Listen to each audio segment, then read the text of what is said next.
এগুলো কি বলো তো বন্ধুরা, দেখে কিন্তু চপ মনে হচ্ছে, কিন্তু এটা কিন্তু চপ না। এটা বানাচ্ছিলাম বেগনি। আজকে দুপুরবেলা নিরামিষ ছিল, খাওয়ার সময় মনে হচ্ছিল একটু বেগনি ভাজা হলে খুব ভালো হয়।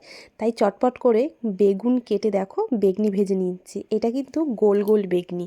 এ দেখো মা একদম বেসনে চুবিয়ে দিচ্ছে। আমি প্রথমে একটা একটা করে ভাজছিলাম, তারপরে মা এসে বলছে যে মাই ভাজবে। আসলে আমি সেরকমভাবে ভালো করে ভাজতে পারি না। এই দেখো এত তেলে একটা বেগনি ভালো করে ভাজছি। আর মা যখন আসলো তখন মা একসঙ্গে দুটো তিনটে করে বেগনি ভাজছিল। আর দেখো বেগনিটা খেতে কিন্তু দেখতে কিন্তু অনেকটা চপের মতন হয়েছে, ফুলেছেও অনেকটা। এবার মা বেগনিগুলো ভাজছে।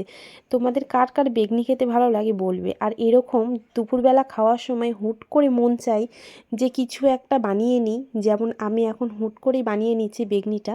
তো কে কে এরকম করো আমাকে কিন্তু অবশ্যই জানিও বন্ধুরা।